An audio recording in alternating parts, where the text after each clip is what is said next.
Okay, so we're going to go over, this is problem 7, we're going to do part C.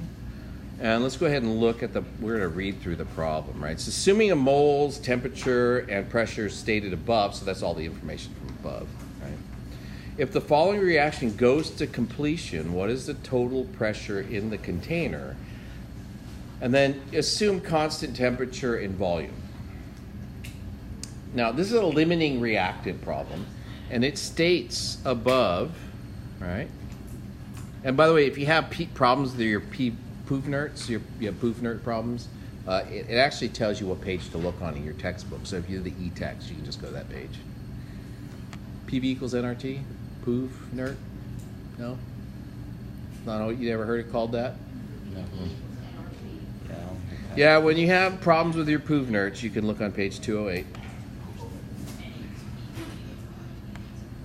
I also do, millimeters of mercury. I have something I say too. But and this problem, it says you start with 0.112 moles of Cl2 and 0.0117 moles of HI.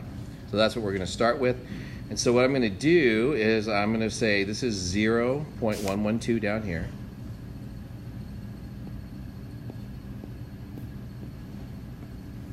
And this is going to be initial. Okay?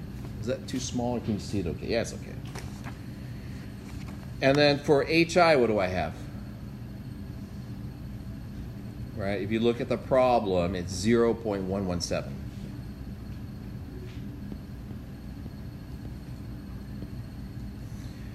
So this is my initial. I stands for initial.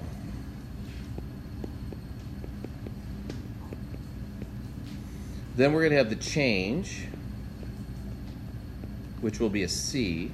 And then I'm going to say final because we're not doing equilibrium. This is a type of table that's called an ICE table when you're calculating equilibrium because of the E. But we're just going to put an F here. If you want to put an E there, it doesn't matter what letter you use, really.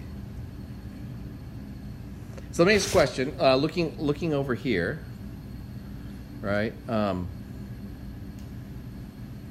Let's see, what do I want to point at? Yeah, I2. How much I2 is there initially?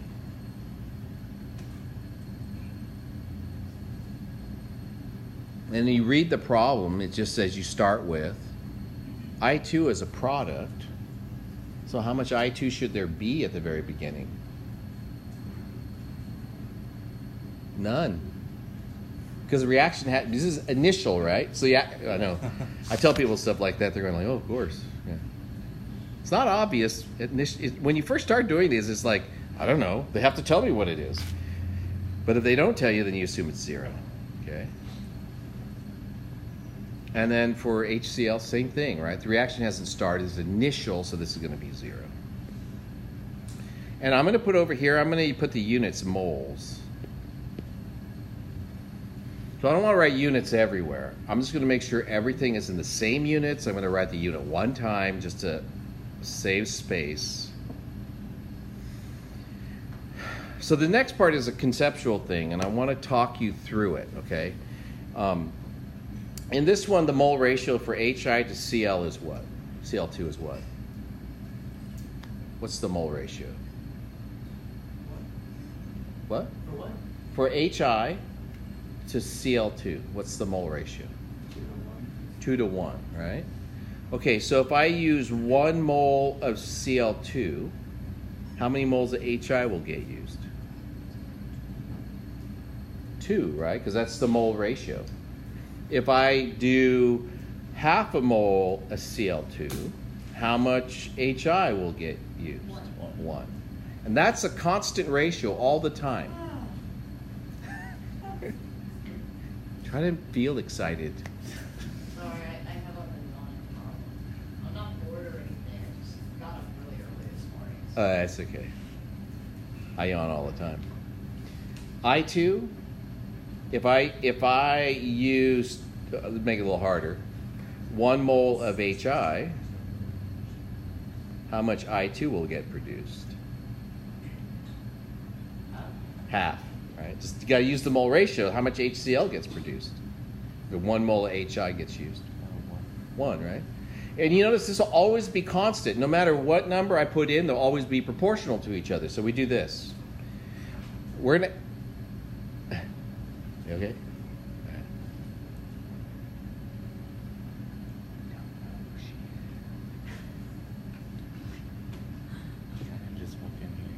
That's why I said what I said earlier. Like, oh, if you just showed up.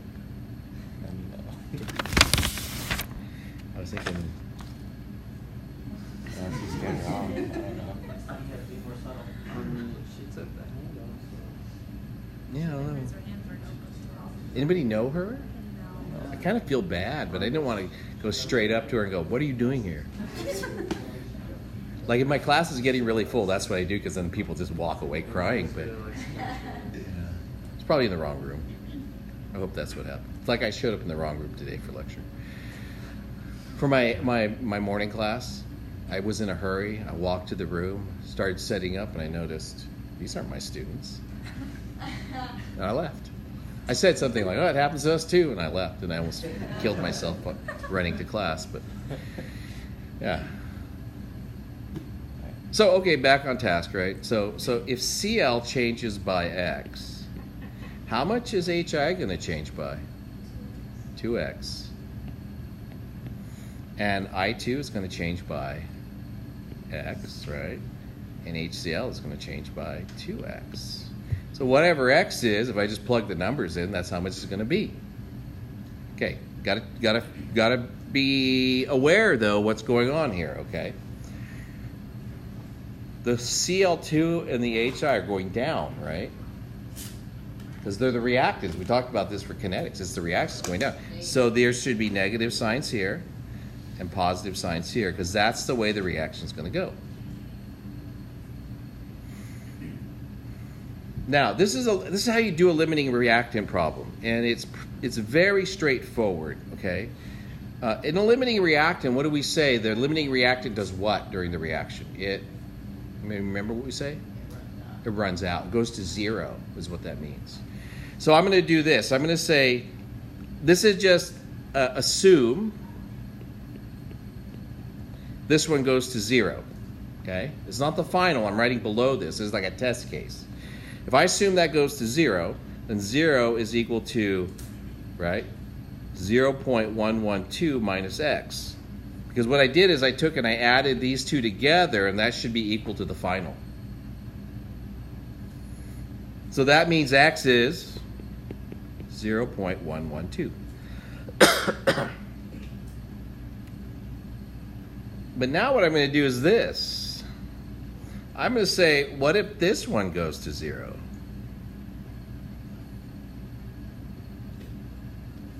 Then 0.117 minus 2x is equal to 0.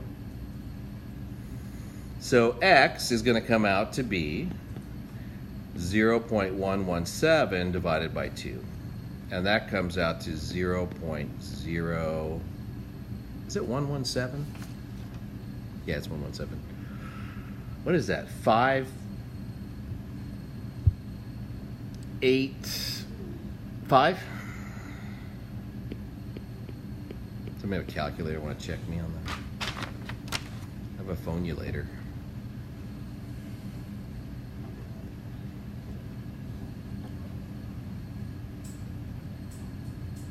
Yeah, 585. Which one of those is smaller? So that's the limiting reactant. So this is the one. This one actually goes to 0. And x is this. So how am I going to calculate all the other concentrations? I'm just going to plug x in and calculate it. So I have 0.112 minus 0.0585. So let me go like this so I can store that.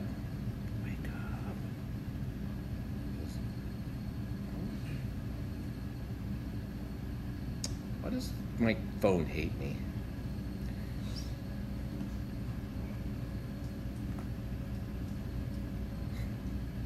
Calculator. Okay. So I'm going to say 0.112 minus 0.0585. And I'm going to get over here 0.0535. And for I2, right, what am I going to get for I2? Well, it's just X, right? So that's going to be 0.585. And for HCl, it's 2 times that.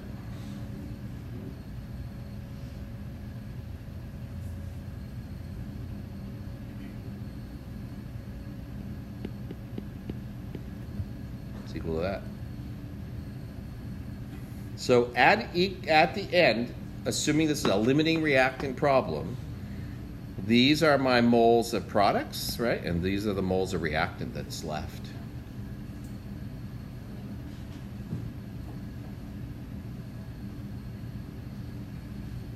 You guys see how that's done? Kind of? I got lost after you did the assuming, after you found the limiting. Oh, yeah. I So, got lost. okay, so it's good to talk about. So here I assumed that this one was 0 and I got that. And X was 0.112. Now, if X is 0.112, right, I would make 0.112 of that. Because that's what X is. How will you get the 0.535? Yeah. 0.5, oh yeah. Yeah, because I understand the 0.535. Yes, so I know, so let's do this one. Let's do this calculation, okay? Let me do it out of here. 0.112 minus X equals, that's my final concentration. And I took the 0.585 that I found for X and I plugged it in there. In my calculator, actually what I do is I store it as X and I just actually type the expression out that you see there. I type 0.112 minus X. On my phone I can't do that, it makes me crazy, but that's good. The rest just opposite to Yeah, and the other one's like this bottom one that's over here, right? That one, that actually is 0 plus X, and so that's why it's 0.0585. And this one is 0 plus 2X. Now, if they hadn't been 0, if I'd given you starting amounts, you could plug those in there and you could still see how much you had at the end. Okay. All stoichiometry problems could be done this way. See, in Chem 1A, we're trying to help you understand why it happens. But this is how you, this is like the shortest way to do it. You just, and if you had 3 reactants, you just solve for the smallest value for X for each of the 3 reactants, and once you have it, you just plug it in for all of them. That'll tell you how much of each reactant is left and how much of each product is produced. Okay, so just to finish this problem off, it says what is the total pressure in the container. So this is a combined, not a combined gas law. It's a Dalton law of partial pressures problem, actually, if you guys remember what that is. So I'm going to help you. I'm going to set that problem up, but I'm actually going to calculate it because the main point of that for me was to teach you how to do that. Okay. So you guys know PV equals nRT.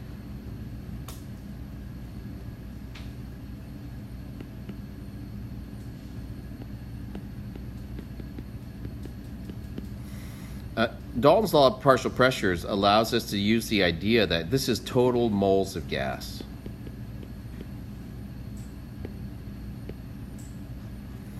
So if you look at the reaction, you have Cl2, which is a gas that's going to be left at the end, right? And you also produced HCl gas at the end. So those things are all in the container at the same time. The reactant that didn't get used, right, plus the product that you made. Iodine, I2 is a solid, so it's not part of the problem anymore. So if you want to know the total pressure inside the container, you're going to take the moles of Cl2 at the end and add the moles of HCl from here. That's going to be equal to N total. That's what this is. Now R's given.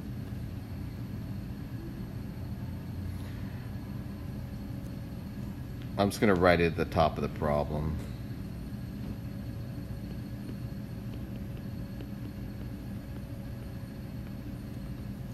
And the units are liters times atmospheres over moles times Kelvin.